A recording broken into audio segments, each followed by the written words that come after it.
Israel के चलते जिन्होंने मजबूरी में गाजा और फिलिस्तीन को छोड़ा, अब वही मजबूती के साथ इजराइल की घेराबंदी करेंगे, आईडीएफ पर ताबड़तोड़ हमले करेंगे। जी हां, हमास के लिए रिफ्यूजी फोर्स अब पावर डोज बनने वाली है।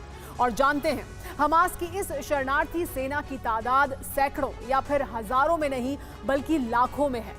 दावा किया जा रहा है कि 30 लाख से ज्यादा शरणार्थी हमास के लिए स्लीपर सेल का काम कर रहे हैं और किसी भी वक्त इजराइल पर बड़ा हमला हो सकता है। आखिर क्या है इजराइल के खिलाफ हमास का नया ब्लूप्रिंट, देखिए इस रिपोर्ट में।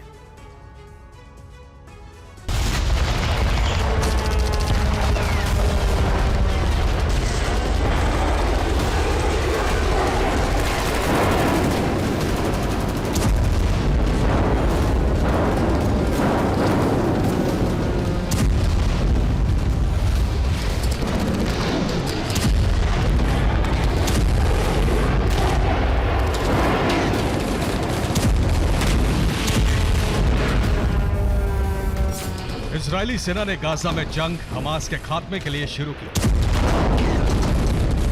हमास को गाजा से उखाड़ फेंकने के लिए शुरू की। मगर अब ये जंग सिर्फ गाजा ही नहीं बल्कि पूरे अरब वर्ल्ड में फैल चुकी है। और इसका सबूत है उत्तरी इजराइल से सामने आई बारूदी कोहराम की ये तस्वीर।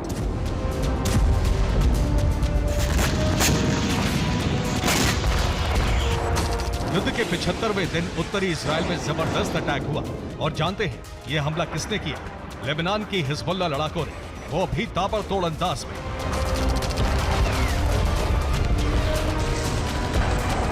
जी हां, लेबनान बॉर्डर से उत्तरी इजराइल पर अटैक किया गया। हिजबुल्लाह ने 4000 से ज्यादा रॉकेट फायर की। हमले के लिए 122 MLM ग्रेड रॉकेट का इस्तेमाल हुआ। इस अटैक में इजराइल के 2 आयरन डोम सिस्टम तबाह हुए। इसके अलावा आईडीएफ के मिलिट्री बेस को भी भारी नुकसान हुआ।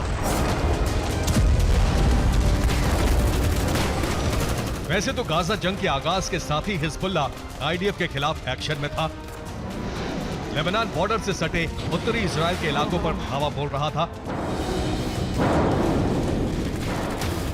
मगर जंग के 75वें दिन जिस अंदाज में हिजबुल्लाह ने अटैक किया, उसे देख इजरायली ब्रिगेड के भी होश बाख्ता हो गए।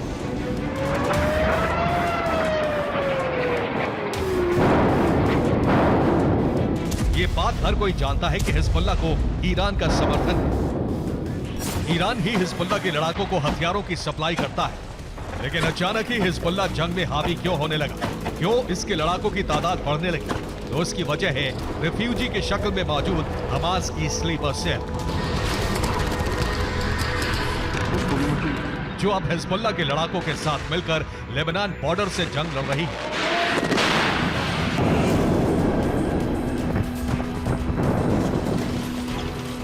जी हां, एक तरफ गाजा से वॉर फ्रंट पर हमास के लड़ाके आईडीएफ से युद्ध लड़ रहे हैं, तो वहीं दूसरी तरफ इजराइल के पड़ोसी देशों में मौजूद हमास की डिस्प्लेस्ड फिलिस्तीनी विंग जबरदस्त तरीके से एक्टिव हो चुकी है। आखिर कैसे? पहले ये आपको बताते हैं। मास्टर, हमास ने अपनी स्लीपर सेल को 2 हिस्सों में बांटा है। पहली ब्रांच लड़ाकों की है जो इजरायली सेना के खिलाफ जंग लड़ेगी, जबकि दूसरी ब्रांच ब्रेन वॉशर की है जो इजराइल के खिलाफ युवाओं को भड़काएगी, जंग लड़ने के लिए प्रशिक्षित करेगी।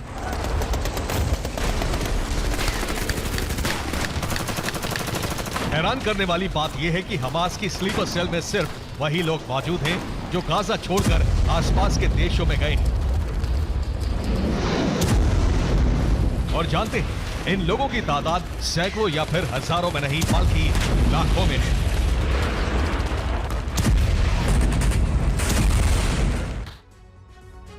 उन्नीस 1947 से अब तक लाखों की तादाद में फिलिस्तीन से लोगों का विस्थापन हो चुका है। और जानते हैं, अब इन्हीं रिफ्यूजी लोगों को हमास ब्रह्मास्त्र के तौर पर इस्तेमाल करने की तैयारी कर रहा है।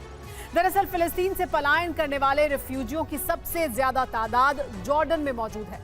दावा किया जाता है कि करीब 20 लाख फिलिस्तीनी रिफ्यूजी जॉर्डन में बसे हुए हैं। और जॉर्डन के बाद 5 लाख से ज्यादा रिफ्यूजी इस वक्त इजराइल के पड़ोसी मुल्क सीरिया में मौजूद हैं। वहीं उत्तरी इजराइल से सटे लेबनान में विस्थापित शरणार्थियों की तादाद करीब 4 लाख के आसपास है। इसके अलावा गाजा के दक्षिण में मौजूद मिस्र में विस्थापित फिलिस्तीनियों की तादाद करीब 1 लाख है। वहीं तुर्की में रिफ्यूजी लोगों की कुल आबादी 30,000 के आसपास बताई जाती है। मगर सबसे ज्यादा हैरानी की बात यह है कि फिलिस्तीन से विस्थापन करने वाले लोग सिर्फ अरब देशों में ही नहीं बल्कि यूरोप में भी मौजूद हैं और इस फहरिस्त में सबसे बड़ा नाम है ब्रिटेन का, जहां करीब 50,000 फिलिस्तीनी शरणार्थी हैं। वहीं सुपर पावर कंट्री अमेरिका में फिलिस्तीन से विस्थापित होने वाले रिफ्यूजियों की तादाद करीब 15,000 के आसपास बताई जाती है।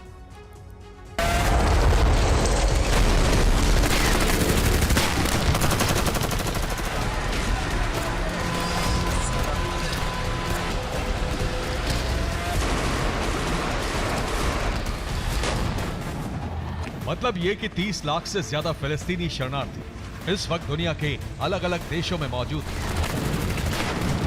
और जानते हैं, अब हमास इन्हीं रेफ्यूजी से इजराइल के खिलाफ युद्ध का आगाज कर सकता है और इसकी शुरुआत लेबनान से हो चुकी है, जहां हमास के स्लीपर सेल हिजबुल्लाह के लड़ाकों के साथ मिलकर उत्तरी इजराइल पर धावा बोल रहे हैं।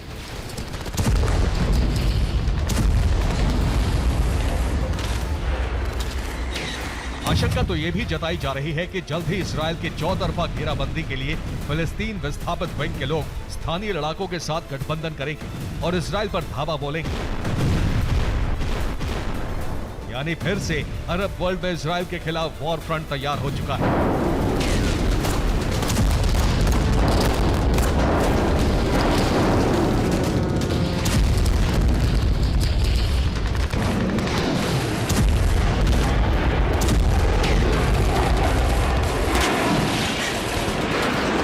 यानी एक तरफ सीरिया, जॉर्डन, मिस्र और लेबनान से इजराइल पर अटैक किया जाएगा, तो वहीं यूरोप और अमेरिका में मौजूद फिलिस्तीनी रिफ्यूजी यहूदी नागरिकों को टारगेट करेंगे, वो भी क्रिसमस से पहले।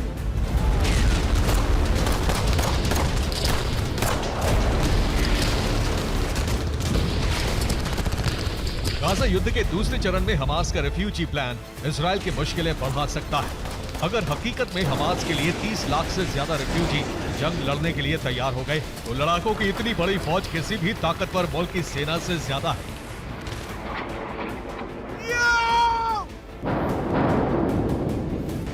मतलब ये कि 30 लाख की ये रिफ्यूजी फोर्स हमास के लिए नया पावर डोज बन सकती है। Bureau report, TV9 Bharat. Gaza में फिर शुरू हुई बमबारी। खान यूनुस में इजराइल बरसा रहा है बम। 15 मिनट पहले हुई है बम वर्षा। खान यूनुस के रिहायशी इलाके में बमबारी की गई है। 15 मिनट पहले की ये तस्वीरें हैं। खान यूनुस में किस तरह से इजराइल बरसा रहा है बम, उसकी तस्वीरें जो खान यूनुस के इलाके में कैद की गई।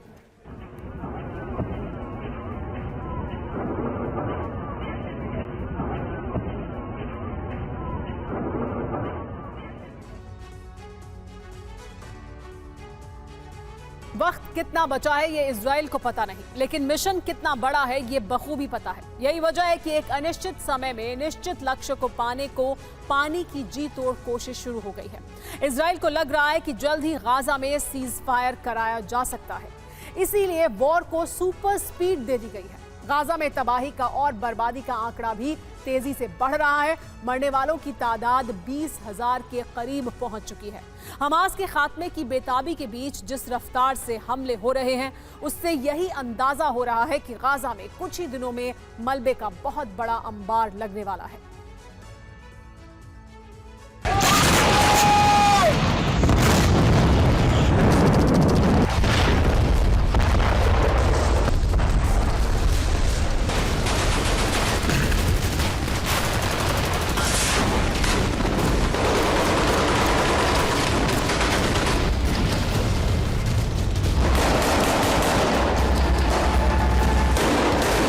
इजराइल की बेचैनी इन ताबड़तोड़ धमाकों से जाहिर हो रही है।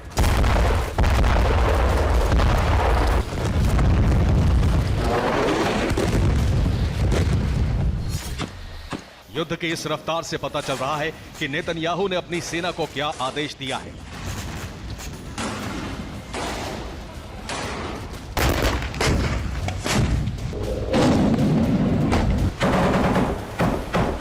अब इजराइल की सेना 1 मिनट का वक्त भी गंवाना नहीं चाहती है और अंजाम आपके सामने है।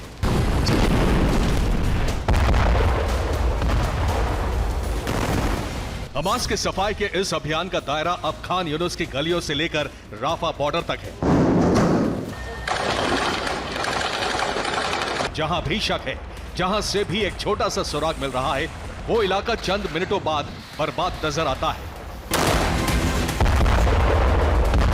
गाजा में युद्ध रुकवाने का अमेरिका के ऊपर जबरदस्त प्रेशर है और इजरायल ने इसी वजह से अब हमास के ठिकानों को तबाह करने की पूरी ताकत झोंक दी है ताकि सीज फायर के ऐलान से पहले हमास का खात्मा किया जा सके। हमास लीडर याह्या सिनवार की तलाश में इजरायल की सेना खोजी कुत्तों के साथ भटक रही है।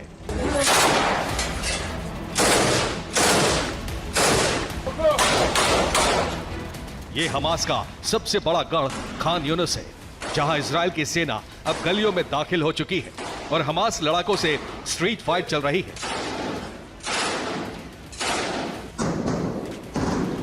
खान यूनुस पिछले कई दिनों से इसी तरह गोलियों की तड़तड़ाहट और मशीन गन की आवाज से सहमा हुआ है। इजरायली सैनिक भले ही खान यूनुस पर नियंत्रण का दावा कर रहे हो, लेकिन चुनौती अभी भी कम नहीं। इजरायली सैनिकों को जरा भी अंदाजा नहीं कि इमारतों से घिरी इन गलियों में किस तरफ से हमला होगा।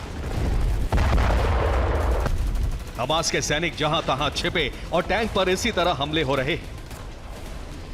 देखिए कैसे खिड़कियों से झांक रहे हैं हमास लड़ाके। हमास के लड़ाके यासीन 105 से लैस हैं, जिसे आसानी से आरपीजी लॉन्चर से फायर किया जा सकता है। हमास के लड़ाकों ने ऐसा जाल बनाया है कि टैंक की आड़ लेकर खुद को सुरक्षित समझ रहे इजरायली सैनिक भी हमास के लड़ाकों से बच नहीं पा रहे। गाजा के बेत लाहिया में भी ऐसा ही हुआ। इजरायली सैनिकों का काफिला गुजर रहा था, तभी रिहायशी इमारत से हमला हुआ और सेना की जीप आग में भस्म हो गई।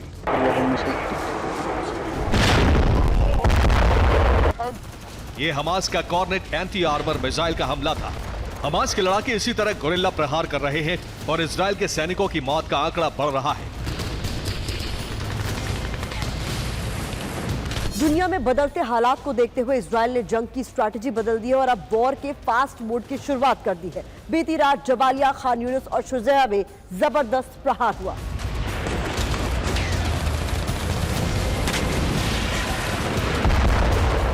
खान यूनिस भी उत्तरी गाजा के शहरों की तरह अब तबाह हो चुका है। टूटे फूटे मकान, सड़कों पर मलबा, हर तरफ तबाही नजर आती है। लोग चाहकर भी अब इन इलाकों में नहीं रह सकते।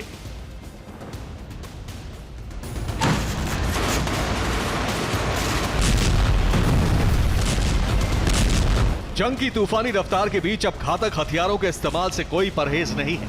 इजरायल के फाइटर विमान से निकल रही ये सफेद लकीर व्हाइट फास्फोरस के हमले का सबूत है। हवा के संपर्क में आते ही व्हाइट फास्फोरस 800 डिग्री के तापमान की गर्मी के साथ जमीन पर मौजूद हर चीज को भस्म कर देता है।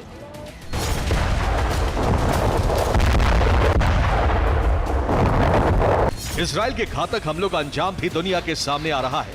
जबालिया कैंप में ताबड़तोड़ प्रहार से 151 लोगों की मौत हो गई।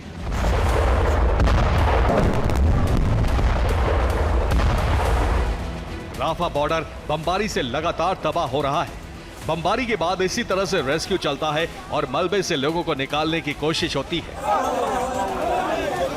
सोमवार को राफा में 8 लोगों की मौत हो गई।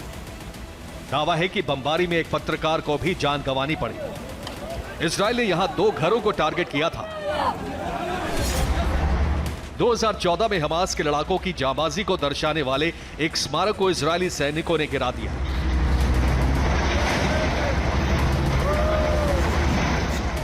हमास के ठिकानों के साथ ऐसी तमाम जगहों को भी नष्ट किया जा रहा है जिसे हमास ने बनवाया है। शुजाया बटालियन से भी इजरायली सेना की जबरदस्त जंग चल रही है। 10 सुरंग की एंट्री को बंद किया गया है। स्कूल से हथियारों की बरामदगी हुई है। डॉक्टर के क्लिनिक से भी हथियार मिले।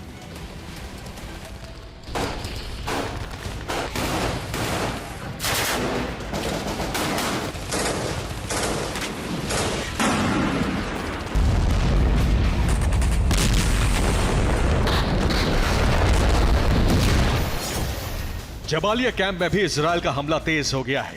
रिहायशी इलाकों में बमबारी से भारी तबाही हुई है। फिलिस्तीनी मीडिया का दावा है कि इजराइल के हमले से कई सिविलियंस की मौत हुई है। जबालिया में 110 लोगों की मौत हुई है। 20 से 30 लोगों के मलबों में दबे होने की आशंका है। अस्पताल में घायलों को भर्ती कराया गया है। गाजा में अब ग्राउंड ऑपरेशन बेहद तेज हो चुका है। हमास के लड़ाके भी जंग से पीछे हटने को तैयार नहीं है।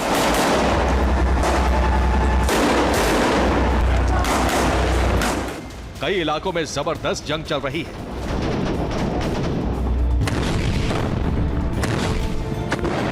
वेस्ट बैंक में भी इजरायली सेना जल्द से जल्द जेनिन बटालियन पर काबू पाने की कोशिश में है। इजरायल की सेना अब गाजा की तरह ही यहां हमास के ठिकानों को बम से तबाह कर रही है। वेस्ट बैंक में कई इमारतों को गिरा दिया गया है। इजरायल की कोशिश है कि जल्द से जल्द हमास को ज्यादा से ज्यादा नुकसान पहुंचाया जाए। कोशिश हमास के उन सीक्रेट ठिकानों को तलाशने की है जहां हमास के सीनियर लीडर छिपे हो सकते हैं।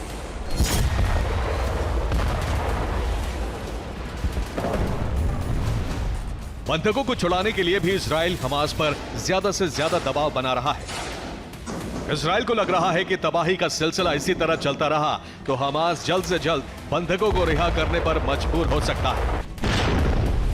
Bureau report, TV9 Bharatvarsh. दक्षिण गाजा के राफा में भी बमबारी जारी है। राफा में रिहायशी इलाके में भीषण बमबारी की गई है। बमबारी में बड़ी संख्या में इमारतें जमींदोज हो गई हैं। मलबे में बड़ी संख्या में लोग भी दबे हैं, ऐसी जानकारी मिल रही है। लोगों को निकालने का काम भी जारी है।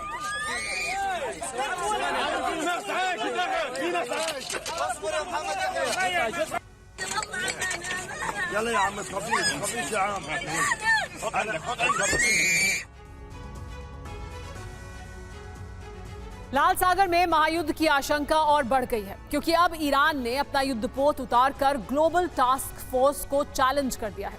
इस बीच हूती ने कार्गो शिप पर अटैक करके अपने खौफनाक मंसूबे एक बार फिर जाहिर किए हैं। अब अमेरिका ने आखिरी दांव चला है। अगर अरब देश ईरान को समझा पाए तो ठीक, नहीं तो अमेरिका का युद्ध में उतरना तय माना जा रहा है, जिसके बाद लाल सागर में ऐसा बारूदी बवंडर उठेगा जिसके लपेटे में पूरा मिडिल ईस्ट आ जाएगा।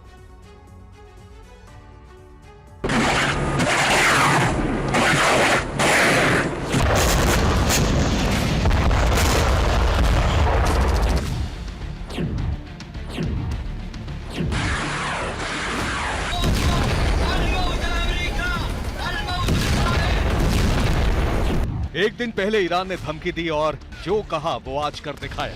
अब ईरान लाल सागर में कूद चुका है।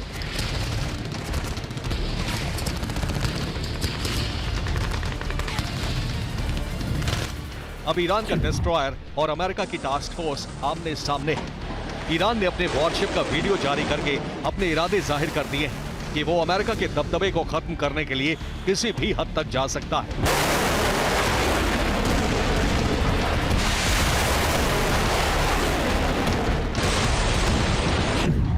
एक तरफ ईरान ने अपने डिस्ट्रॉयर की तैनाती करके युद्ध की आशंका को तेज कर दिया है। दूसरी तरफ हूती के हमले बेहद तेज हो चुके हैं। दक्षिणी लाल सागर में मौजूद 2 कार्गो शिप पर हूती ने हमला किया। एक शिप पर ड्रोन और दूसरे पर एंटी शिप मिसाइल दागी।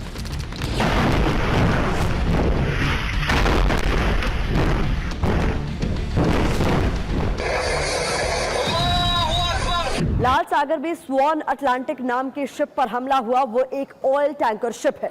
दूसरा कार्गो शिप क्लारा था। दोनों ही जहाजों पर हमले टास्क फोर्स ने नाकाम कर दिए।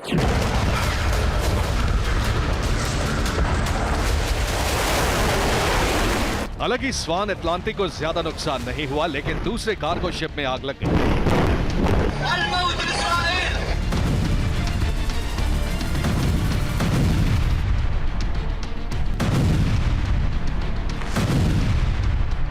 बेहद मुश्किल से टास्क फोर्स ने आग बुझाई। इन हमलों से इतना तो तय हो गया है कि हूती अब और ज्यादा खौफनाक हो चुका है, क्योंकि रूस, चीन और ईरान से हथियार मिलने के बाद उसकी ताकत लगातार बढ़ रही है। और ये जंग सिर्फ 32 किलोमीटर के इलाके के लिए हो रही है। जिस सकरे रास्ते से जहाज गुजरते हैं वो इलाका बाब अल मंडेब स्ट्रेट है, और जहां हूती के लड़ाके सक्रिय हैं वहां यमन में बने बेस से हूती लगातार ड्रोन और मिसाइल दागता है।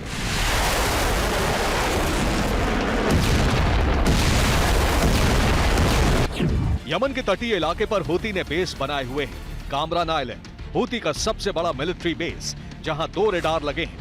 इसके अलावा कॉम्बैट बोट और सी ड्रोन तैनात है। इतना ही नहीं, अंतुफाश हूती मिलिट्री बेस पर मिसाइल और ड्रोन लॉन्च पैड पर हर वक्त अटैक के लिए तैयार रहते हैं। इसके पास ही अल लुहाया बेस है, जहां हूती लड़ाकों का ट्रेनिंग सेंटर है।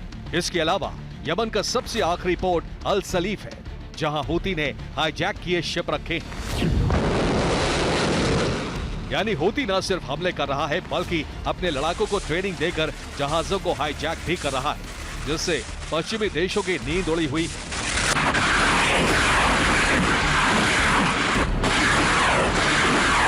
अमेरिका ने टास्क फोर्स उतारकर सीधे हूती को चैलेंज किया है कि अगर हमले नहीं रुके तो अंजाम भुगतना होगा। उधर ईरान अभी तक पर्दे के पीछे रहकर खेल में जुड़ा था, जबकि अब उसने हूती की तरह ही हुंकार भरी है।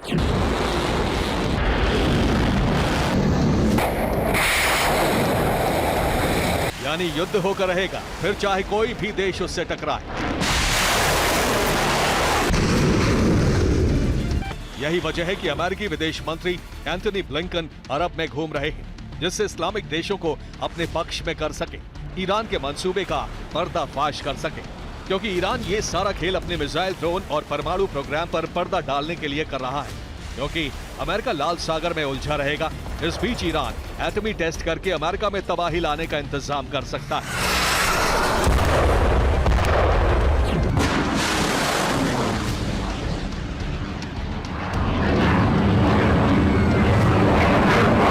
ईरान के मंसूबे को नाकाम करने के लिए अमेरिका पूरी तरह से तैयार है।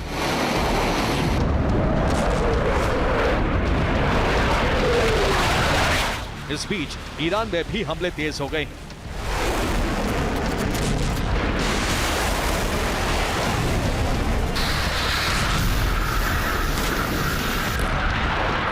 ईरान के एविएशन एंड स्पेस फोर्स के हेडक्वार्टर में धमाका हुआ, जबकि इसी बीच ईरान में साइबर अटैक भी हुआ, जिससे पेट्रोल प्रोडक्ट व्यवस्था चरमरा गई।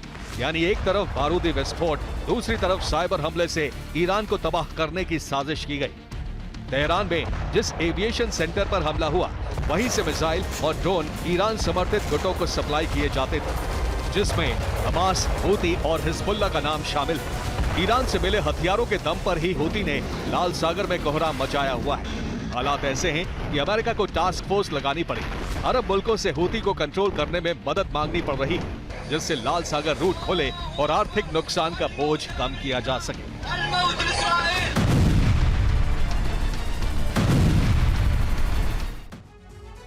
जिसे हूती ने ब्लॉक कर दिया है वो सबसे व्यस्त समुद्री मार्ग में से एक है। लाल सागर यूरोप को अरब देशों से जोड़ता है, जिसमें जहाज यूरोपीय देशों से पूर्वी भूमध्य सागर होते हुए स्वेज कैनाल के जरिए लाल सागर में दाखिल होते हैं। लाल सागर में बाब अल मंडेब स्ट्रेट, जो 32 किलोमीटर का संकरा इलाका है, जहां हूती सबसे ज्यादा हमले कर रहा है। इससे आगे कार्गो शिप अदन की खाड़ी पार करके अरब सागर में दाखिल होते हैं और वहां से हॉर्मूज स्ट्रेट से गुजरते हुए फारस की खाड़ी से अरब मुल्कों तक पहुंचते हैं। इस रूट पर 12 दिन लगते हैं और करीब 11,000 किलोमीटर का सफर तय करना पड़ता है। हूती के खौफ से जहाजों को रूट बदलना पड़ा है। अब वो फारस की खाड़ी से लौटते हुए हॉर्मूज स्ट्रेट से आगे अरब सागर से रास्ता बदल रहे हैं, जहां से हिंद महासागर के पास केप ऑफ गुड होप से अफ्रीका की तरफ बढ़ जाते हैं, जहां से एक लंबा चक्कर लगाते हुए यूरोप पहुंच रहे हैं। इस रूट पर 21 दिन और करीब 19,000 किलोमीटर का सफर तय करना पड़ता है, जो लाल सागर के मुकाबले 9 दिन और करीब 8,000 किलोमीटर ज्यादा पड़ रहा है। लाल सागर में हूती का कब्जा हटाने के लिए अमेरिका 2 तरह की रणनीति पर काम कर रहा है। एक तरफ टास्क फोर्स से हूती के हमले रोक रहा है, दूसरी तरफ अरब देशों से बात करके हूती की लगाम कसने की तैयारी है। क्योंकि लाल सागर से होकर दुनिया का 10% कारोबार होता है। हर साल 17,000 जहाज इस रास्ते से गुजरते हैं। ऑयल ट्रांसपोर्ट का सबसे बड़ा रूट यही है। 50% टैंकर शिप इसी रूट से गुजरते हैं। ग्लोबल डिमांड का 10% तेल लाल सागर से लेकर जहाज जाते हैं। हूती के हमलों की वजह से ऑयल शिपिंग कंपनियों ने रास्ता बदल दिया है, क्योंकि हूती के हमले से जहाज के साथ अरबों लीटर तेल का भी नुकसान हो सकता है। रूट बदलने से तेल कंपनियों पर अतिरिक्त किराए का बोझ पड़ रहा है, जिसकी वजह से तेल के दाम बढ़ने लगे हैं। लेकिन खतरा सिर्फ इस रूट पर ही नहीं बल्कि अफ्रीका रूट पर भी है। वहां सोमालियाई लुटेरों का आतंक है। ऐसे में इंश्योरेंस कंपनियों ने प्रीमियम कई गुना बढ़ा दिए हैं। जाहिर है इसकी पूर्ति अरब देश तेल के दाम बढ़ाकर करेंगे, जिसका असर दुनिया की इकोनॉमी पर पड़ना तय है। अब अमेरिका उन 10 तेल निर्यातक देशों को हूती पर लगाम लगाने के लिए कह रहा है जिन्हें सबसे ज्यादा नुकसान हो रहा है। लेकिन हूती के तेवरों से लगता है कि वो किसी भी तरह के समझौते को नहीं मानेगा, क्योंकि इसका फैसला ईरान करेगा और ईरान किसी भी कीमत पर अमेरिका को मिडिल ईस्ट से खदेड़ना चाहता है। यही वजह है अब ईरान के इशारे पर हूती ने लाल सागर में माइंस बिछा दी। इसका खुलासा ब्रिटेन की तरफ से किया गया है, जबकि दूसरी तरफ लाल सागर में मौजूद टास्क फोर्स को अब सी ड्रोन का भी खतरा है। जाहिर है इतने खतरनाक हथियार कभी हूती नहीं बना सकता, यानी हूती के पास रूस, चीन और ईरान के हथियारों की खेप पहुंच चुकी है। बस ईरान के इशारे पर बड़े आक्रमण की तैयारी है। Bureau report, TV9 Bharatvarsh. Hamas के कब्जे में बंधकों की रिहाई का सवाल सबसे अहम बन गया है। हमास ने बंधकों की रिहाई के लिए कई शर्तें रखी हैं। हमास इस बात पर अड़ा है कि जब तक उसकी सभी शर्तों को इजराइल मान नहीं लेगा, तब तक बंधकों की रिहाई मुश्किल है। कुछ बंधकों का वीडियो सामने आने के बाद बेंजामिन सरकार पर काफी दबाव बढ़ गया है। एक तरफ जहां बंधकों की जान संकट में फंसी है, वहीं अगले 24 घंटे बेंजामिन नेतन्याहू के लिए बड़ा इम्तिहान साबित होने जा रहे हैं।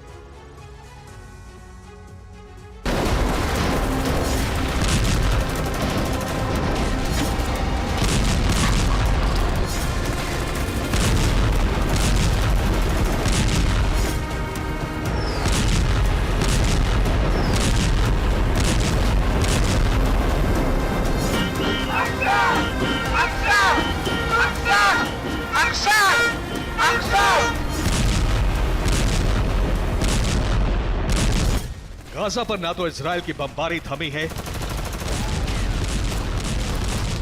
न हमास ने घुटने टेके।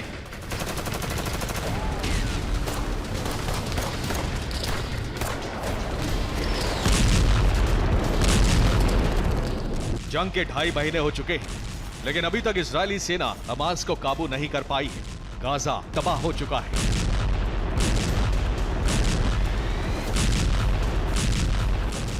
हमास के कई बड़े कमांडर और लड़ाके भी मारे जा चुके हैं, लेकिन इजरायली सेना बंधकों की रिहाई को लेकर अभी तक कामयाब नहीं हो पाई है।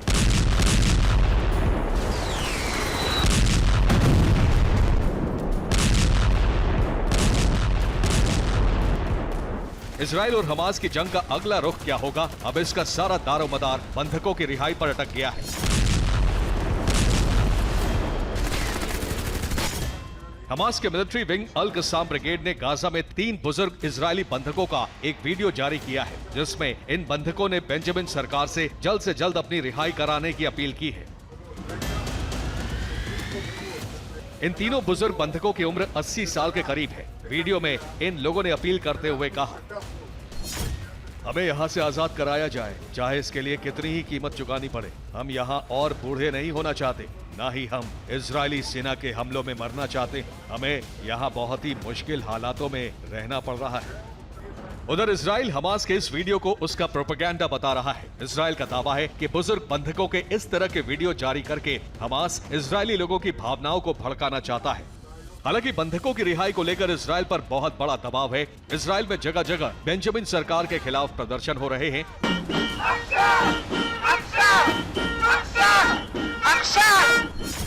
हाल ही में 3 बंधकों की इजरायली सेना की गोली से मौत के बाद भी नेतन्याहू सरकार के खिलाफ इजराइल के अंदर गुस्सा बढ़ता जा रहा है।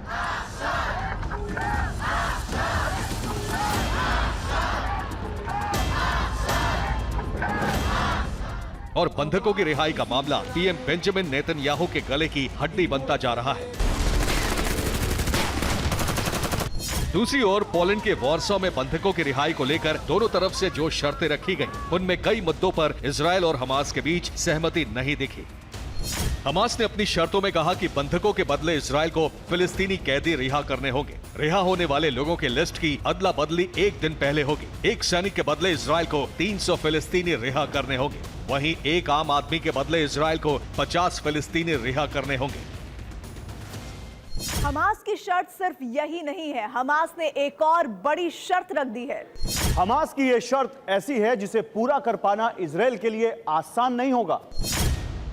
हमास ने सबसे बड़ी शर्त यह रखी है कि इजरायल को हमास के बड़े नेता मारवन बरगोती को भी रिहा करना होगा। गाजा में मारवन बरगोती को हमास चीफ इस्माइल हानिया से ज्यादा लोकप्रिय नेता माना जाता है। इजरायल की जेल में बंद दूसरा बड़ा हमास लीडर है अहमद सादात, जो PFLP यानी popular front for the liberation of Palestine का महासचिव है। इसके अलावा अदली याइश, वजीह कवास और अरब शुराफा भी इजरायल की जेल में बंद हैं। ये तीनों नेबलूस म्युनिसिपल काउंसिल के सदस्य हैं। एक महीने पहले ही फिलिस्तीनी एक्टिविस्ट अहद तमीमी को भी गिरफ्तार किया गया था। हमास इस तरह के अपने दूसरे कैदियों की भी रिहाई चाहता है, लेकिन इजरायल मानता है कि मारवन बरगोती जैसे हमास नेताओं को रिहा किया गया तो अंतर्राष्ट्रीय स्तर पर गाजा मुद्दा और तूल पकड़ेगा।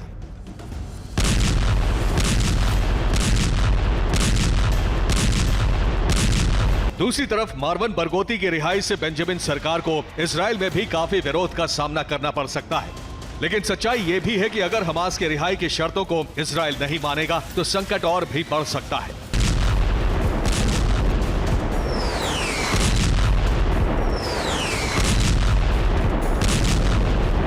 कुछ दिन पहले आंशिक युद्ध विराम के समय हमास ने 105 बंधकों को रिहा कर दिया था। करीब 128 बंधक हमास के कब्जे में अभी तक हैं। माना जा रहा है कि बंधकों को छुड़ाने के लिए इजरायली सेना एक बार फिर आंशिक युद्ध विराम का फैसला कर सकती है। इजरायल और हमास के बीच एक और समझौते का रास्ता तैयार किया जा रहा है, जिस पर चलकर इजरायल अपने बंधकों की रिहाई करा सकता है। दूसरी तरफ गाजा में चुनाव कराकर नई सरकार बनाने की मांग भी हो रही है। पीएम बेंजामिन नेतन्याहू पर अंतर्राष्ट्रीय और घरेलू दबाव इतना ज्यादा है कि इजरायली सरकार ने मोसाद चीफ को बंधकों की अदला बदली पर बातचीत के लिए हरी झंडी दे दी। जाहिर है बेंजामिन सरकार बंधकों की रिहाई पर दोहरे संकट में फंस गई है। अगर बंधक सुरक्षित नहीं लौटे तो इजरायल की जनता के आक्रोश का सामना करना होगा।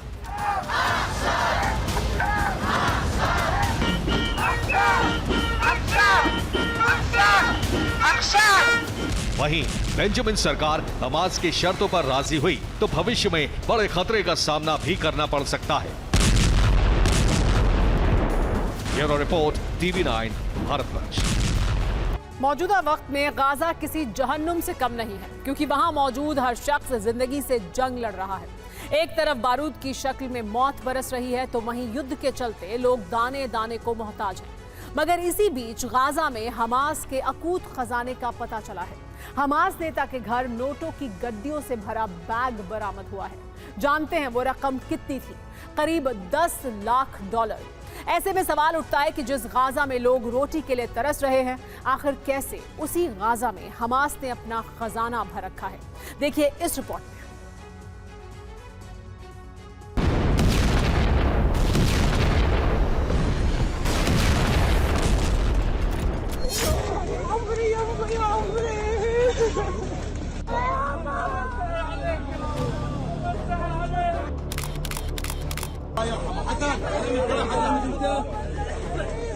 इजराइल हमास जंग के चलते गाजा तबाह हो चुका है। गाजा के लोग या तो युद्ध का शिकार हो रहे हैं या फिर भूख से मारे जा रहे हैं। यकीन मानिए, गाजा में रहने वाला हर शख्स जिंदगी की जंग लड़ रहा है।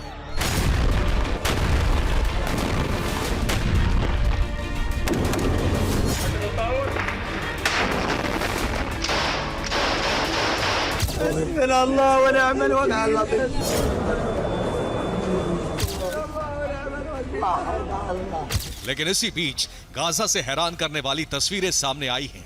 इजरायली सेना को हमास का खजाना मिल गया है। नोटों से भरा बैग मिला है। जी हां, आईडीएफ ने हमास लीडर खालिद मशाल के घर छापा मारा। गाजा के जबालिया इलाके में इजराइल ने छापेमारी की। इस छापेमारी में $10 लाख की भारी रकम मिली। इसके अलावा भारी तादाद में हथियार भी बरामद हुए। हमास की पॉलिटिकल विंग से ताल्लुक रखने वाले खालिद मशाल अपनी लैविश लाइफस्टाइल के लिए जाने जाते हैं और जैसे ही इसकी जानकारी इजरायली खुफिया एजेंसी को लगी, फौरन आईडीएफ ने जबालिया में मौजूद खालिद मशाल के घर रेड कर दी, जिसमें नोटों से भरा बैग बरामद हुआ। दावा किया जा रहा है कि इन पैसों का इस्तेमाल हमास के नेता अय्याशी के लिए करते थे।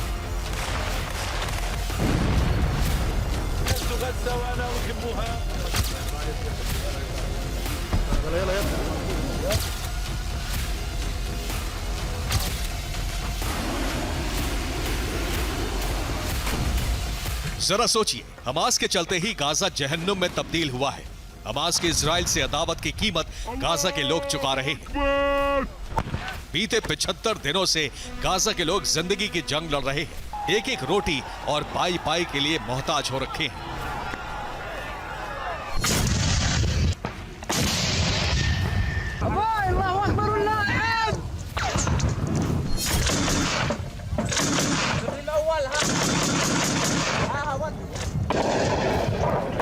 वहीं दूसरी तरफ हमास गाजा के लोगों की जान दांव पर लगाकर पैसों का ढेर लगा रहा है, अपना खजाना भर रहा है। और वहीं गाजा के नेता इन्हीं पैसों के दम पर अय्याशी करते थे। 5 सितारा होटलों में रहना, प्राइवेट जेट में सवारी करना और अपने शौक पूरे करना।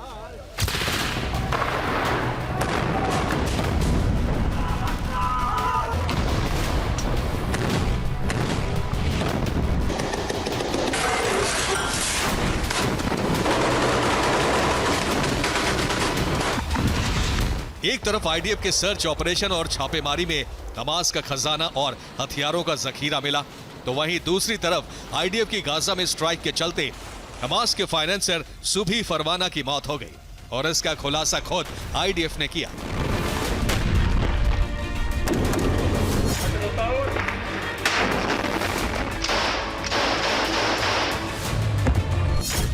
दरअसल दावा किया जा रहा है कि इजराइल से जंग लड़ने को लेकर हमास अरब देशों से फंड और हथियार जुटाता है और फंडिंग की रकम का कुछ हिस्सा जंग में इस्तेमाल होता है, जबकि आधे से ज्यादा हिस्से को हमास के सीनियर लीडर अपने खजाने में भरते हैं, जमकर अय्याशी करते हैं। Bureau report, TV9 Bharatvarsh.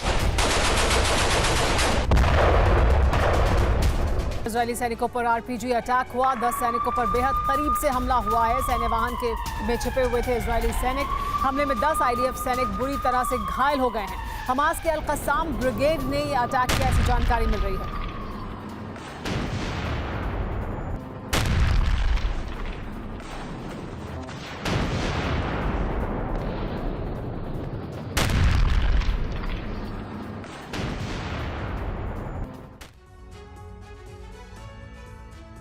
जब से इजराइल और हमास के बीच जंग शुरू हुई है, हमास पर यह आरोप लगता रहा है कि वो अपने नेताओं को बचाने के लिए घायलों को शील्ड की तरह इस्तेमाल कर रहा है। हमास ने एक बार फिर नया पैंतरा चला है। इस बार हमास ने 5000 घायलों को अपना कवच बनाने का ब्लूप्रिंट तैयार किया है। यह इजराइल का आरोप है। दावा किया जा रहा है कि हमास की यह नई चाल अल कस्साम ब्रिगेड के कमांडर और प्रवक्ता अबू उबैदा के साथ हमास के कुछ बड़े नेताओं को गाजा से बाहर भेजने का षड्यंत्र हो सकता है।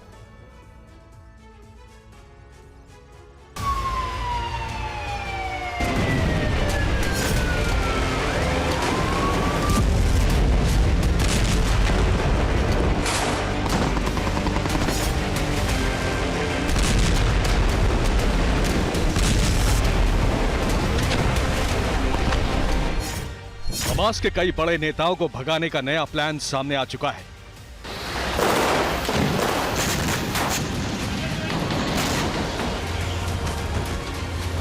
हमास के गाजा चीफ याह्या सिनवार के अलावा हमास के कई और लीडर इजराइल के निशाने पर हैं।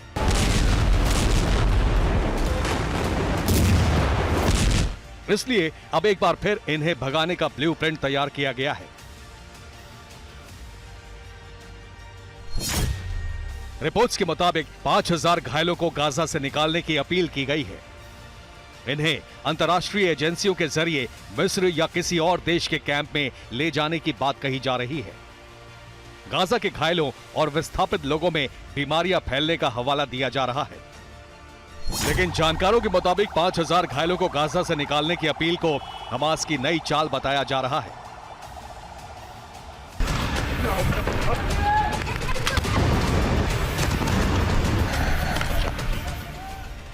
माना जा रहा है कि हमास का यह प्लान हमास की अल कसाम ब्रिगेड के प्रवक्ता अबू उबैदा और दूसरे नेताओं के भागने का रास्ता तैयार करना है। इजरायली सेना को अबू उबैदा की बेसब्री से तलाश है। अबू उबैदा हमास की सैन्य विंग अल कसाम का प्रवक्ता है। हमास के संदेशों को सोशल मीडिया में जारी करता है। कैमरे पर हमेशा चेहरे को कैफियत से ढके रहता है। 2002 में अल कसाम में फील्ड ऑफिसर बना। साल 2006 में अल कसाम का प्रवक्ता बनाया गया। इजराइल पर 7 अक्टूबर के हमले के बाद से ही चर्चा में है। कुछ दिन पहले भी गाजा से घायलों को दूसरे देश ले जाने की अपील की गई थी।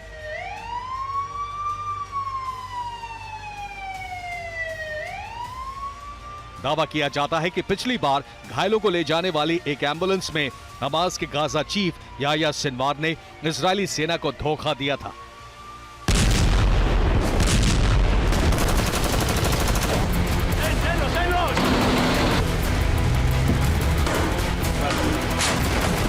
और याह्या सिनवार गाजा से भागने में कामयाब हो गया।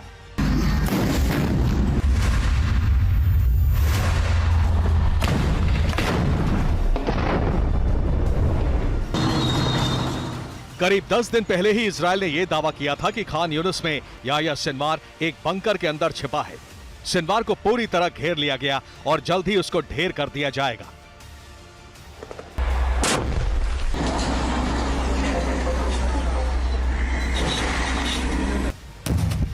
लेकिन याह्या सिनवार अब भी जिंदा है। वो अब भी युद्ध की कमान संभाले हुए है और इजरायल के लिए मुसीबत बना हुआ है।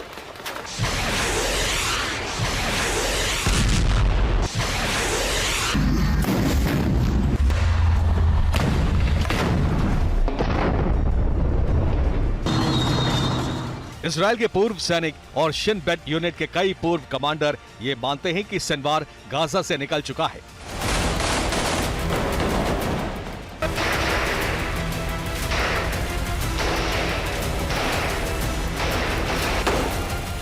युद्ध शुरू होने के बाद से यह माना जा रहा है कि सिनवार गाजा में कहीं छिपा है, लेकिन यह भी हो सकता है कि वो तेल अवीव या गाजा के किसी दूसरे शहर में हो।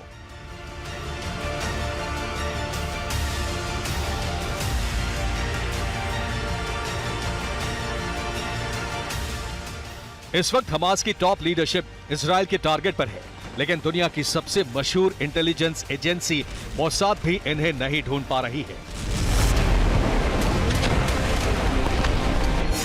दरअसल युद्ध से पहले हमास के तमाम बड़े लीडर्स और कमांडर गाजा में मौजूद थे।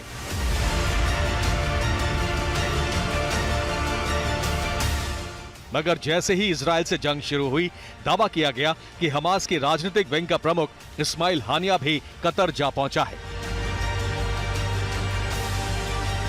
लेकिन अब कहा जा रहा है कि इस्माइल हानिया कतर से फरार हो चुका है।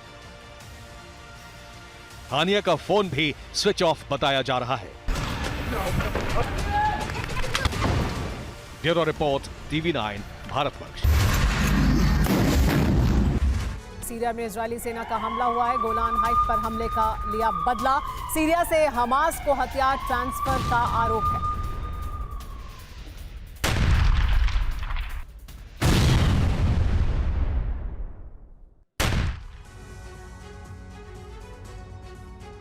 किम जोंग उन ने मिसाइल टेस्ट करने के बाद अमेरिका को धमकी दी है कि अगर नॉर्थ कोरिया के खिलाफ साजिश रची तो वो इतना बड़ा हमला करेगा कि अमेरिका दहल जाएगा। ये धमकी ऐसे वक्त में की है जब आशंका जताई जा रही है कि कुछ दिन बाद नॉर्थ कोरिया न्यूक्लियर टेस्ट कर सकता है और इसके लिए किम जोंग ने दिन भी चुन लिया है। इस रिपोर्ट में जानिए आखिर कब किम विध्वंसक ऐलान करके पेंटागन की नींद उड़ाने वाला है।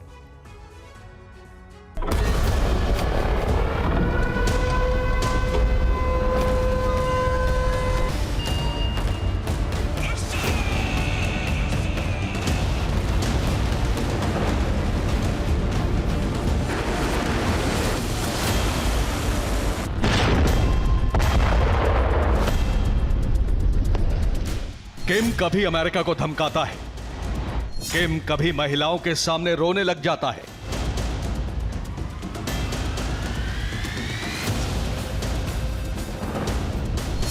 तो कभी जोर जोर से हंसने लगता है।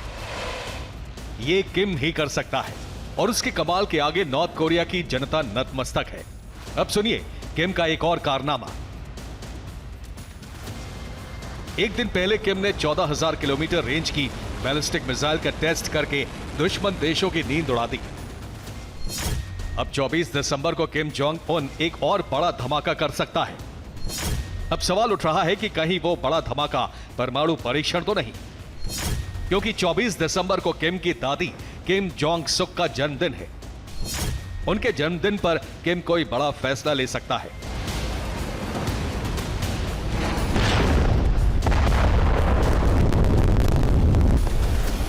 इसके इरादे किम की नई धमकी से सामने आ रहे हैं।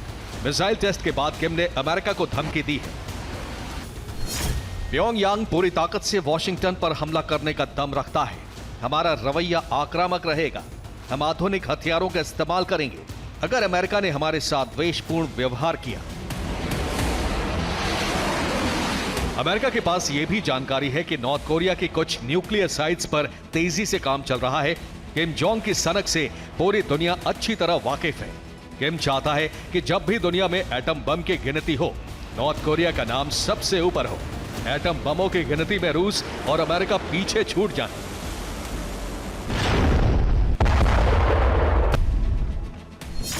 किम जोंग ने 2017 में आखिरी परमाणु टेस्ट किया था। 2017 के परमाणु परीक्षण की क्षमता बेहद विनाशक थी। टेस्ट की क्षमता हिरोशिमा विस्फोट से 16 गुना ज्यादा थी। अब किम जोंग युद्ध का रुख बदलने की तैयारी में है। नया न्यूक्लियर टेस्ट सबसे ज्यादा क्षमता का होगा। किम एक नहीं बल्कि कई न्यूक्लियर टेस्ट कर सकता है। सीरियल परमाणु टेस्टिंग के जरिए किम अमेरिका को चैलेंज करेगा। किम जोंग खुद को महाशक्तिशाली दिखाने के लिए धमाके करेगा। उसके खुराफाती दिमाग में नया प्लान अमेरिका को बिग शॉक देने का है। और वक्त चुना है दादी का जन्मदिन 24 दिसंबर, क्योंकि किम की दादी को उत्तर कोरिया में युद्ध नायिका के तौर पर याद किया जाता है। और इसी दिन किम ताकत की दुनिया में नया कीर्तिमान रच के अपना नाम अमर करने का ख्वाब देख रहा है। Bureau report, TV9 Bharatvarsh. चीन ने एक बार फिर भूकंप से तबाही मची है। चीन का गांगसू प्रांत में तेज झटकों की वजह से कई इमारतें गिर गई, जिसमें अब 100 से ज्यादा लोगों के मरने की पुष्टि भी की जा चुकी है। दूसरी तरफ आइसलैंड में 3.5 किलोमीटर के दरार से लावा फूट पड़ा है। हजारों लोगों को घर छोड़कर सुरक्षित जगह पर जाना पड़ा है।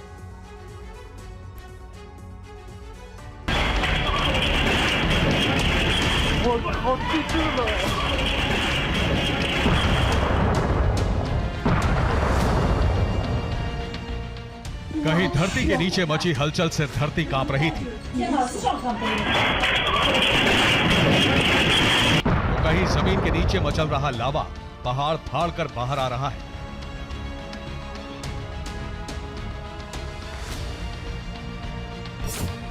दुनिया के दो अलग अलग हिस्सों के लोगों ने देखा कि जब धरती के भीतर उथल पुथल पड़ती है तो क्या अंजाम होता है। चीन के एक इलाके में भारी तबाही हुई है, तो वहीं आइसलैंड में कुदरत ने संभल जाने का मौका दिया है।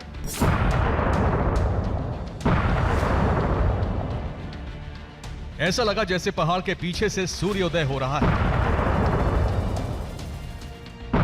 वैसे ही रोशनी, वैसा ही रंग, लेकिन कुछ ही देर में काला धुआं उठने लगा और आग का गोला लपटों में तब्दील हो गया।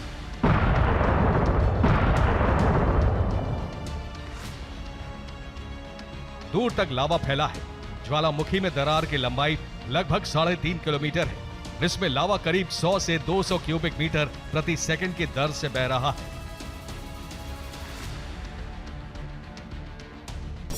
इस इलाके में लगातार भूकंप आ रहे थे और करीब 800 झटके महसूस किए गए।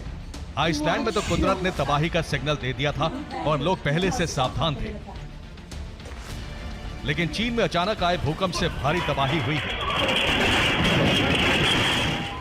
रिक्टर स्केल पर भूकंप की तीव्रता 6.2 और गहराई 10 किलोमीटर थी। भूकंप से गांसू और किंघई प्रांत में इमारतों को काफी नुकसान पहुंचा। कई लोग मलबे में दब गए, जिसकी वजह से मौत का आंकड़ा बढ़ता जा रहा है। चीन भूकंप के लिहाज से बेहद संवेदनशील है। यहाँ यूरेशियन, भारतीय और प्रशांत प्लेटें मिलती हैं। यही वजह है कि चीन में भूकंप की तीव्रता अधिक रहती है। फिलहाल राहत और बचाव के काम को तेज कर दिया गया है।